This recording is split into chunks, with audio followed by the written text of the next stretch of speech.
Hi, good morning. This is Andy Scantlin. I'm here with Sheryl Dawson, who's joining us from Flagstaff, Arizona. And I'm excited to be with Sheryl today because she's going to introduce the October 22nd webinar we have on paradoxical leadership. Good morning, Sheryl. How are you? I'm terrific, Andy. Thank you for having me this morning. Absolutely. Share with me, if you would, Sheryl, how do you define paradoxical leadership? What does that mean? Well, with the paradox concept, what we're looking at is items that seem contradictory or behaviors, traits that are really complementary. So when you apply that to leadership, it not only impacts your own performance, but the performance of your team, of the organization. So it has a very broad range of impact for performance as well as relationships. So an example of a paradox might be the communication paradox, where you're looking at frankness uh, versus diplomacy. Everybody can understand that, and we experience it all the time when we're communicating with individuals. Those who are very frank but not diplomatic think that they're being honest and they're just being straightforward. But others who might prefer diplomacy view them as being, somewhat in your face at times. And so to be able to understand that the way you perceive the communication paradox may be quite different from the receiver. So that's a paradox that everybody can relate to. On the opposite side of that, if you have someone who's extremely diplomatic, tends not to be frank, then they're going to be beating around the bush from other people's perspective, whereas they think they're being gentle and not being, not offending anybody, but you may never know what is really in their head. Wow. So for individuals to see their own paradox and how they measure on that, paradox continuum, then they can realize that perhaps changing their approach to communication will help them to improve relationship as well as to improve their own performance. So that would be an example of a paradox. And as I mentioned, the impact that it might have for your own performance as well as others. Wow, that sounds fascinating. It sounds like it's a path of first recognizing and then becoming intentional about how you want to show up. Absolutely. And if you don't understand that there is that paradox that exists, Mm-hmm. and that you can do something about it if it's having a negative impact on performance or relationships, that's a big aha moment for individuals. And in the coaching experience, you just live for those aha moments, right? To have your client realize through your questioning and through looking at situations and how they're impacting their relationships and performance, that aha moment can be transformative. And that's what you're looking for. That's great. What brought you to this work?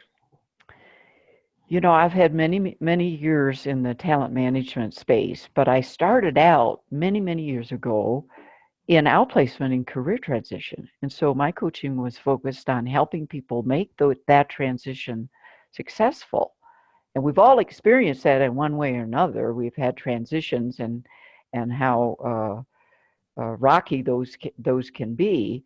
So by being able to provide an assessment, primarily for my executive clients, that I provided this capability and this assessment, they were able to see maybe a new way of looking at why they're in that transition and why it might be a good thing rather than a negative thing that they have left the prior employer.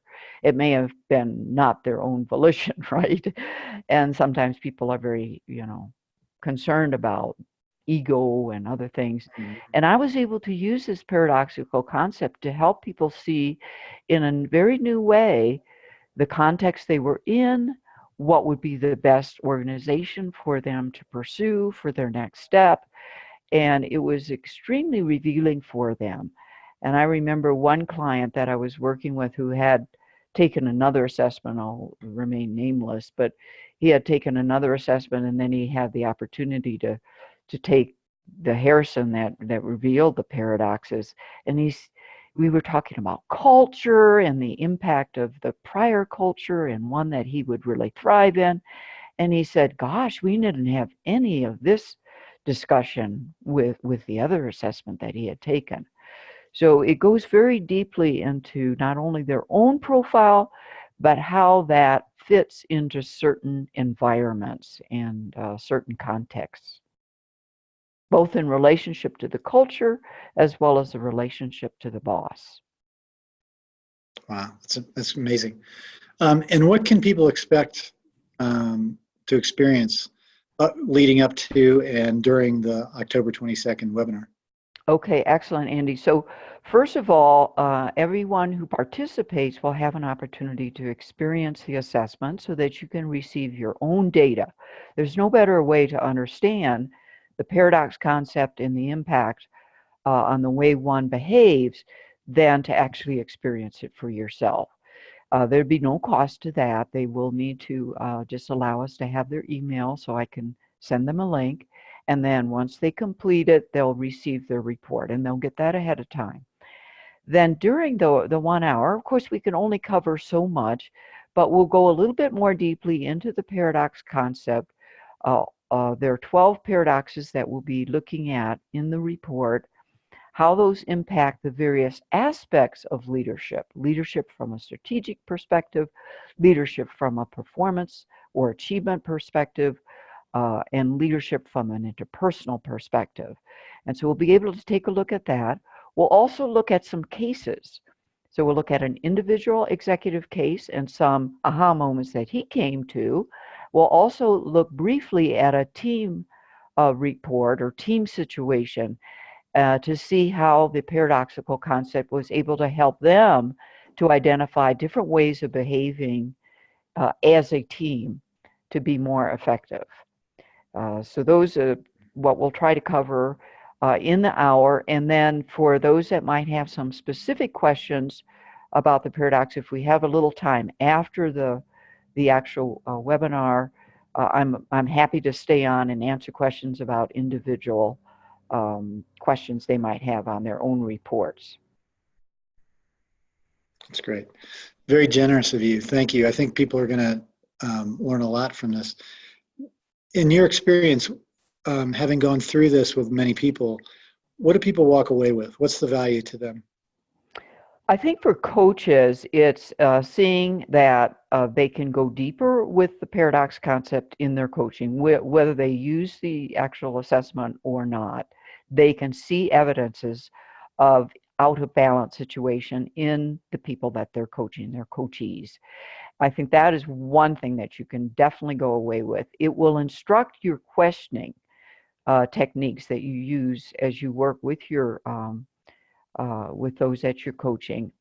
And then it also helps individuals to see those unintended consequences when they do have out of balance situations, just like I described with the communication. And when you're able to see from a different perspective, instead of just saying, well, it's just me, people will have to get used to it, that there's an alternative perspective.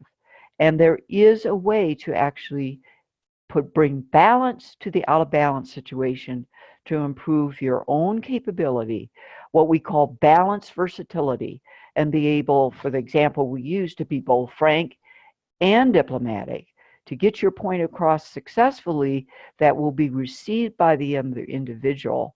And when it will improve your relationships and your ability, in this example, for communication, and enhance your leadership capabilities. Wow, beautiful. Thanks. Really looking forward to this, Sheryl. I think it's going to be a really enriching time for everybody. I'll remind everybody who's watching this that this event's October 22nd. It takes place via Zoom. It's free to all active members, and I think you can expect to have some really good learning from this. So thanks very much, Cheryl, for being willing to do this and sharing your expertise and your experience. Always fun to talk about the paradox concept because it is so powerful. So thank you, Andy. All right, great. Thanks. Take care.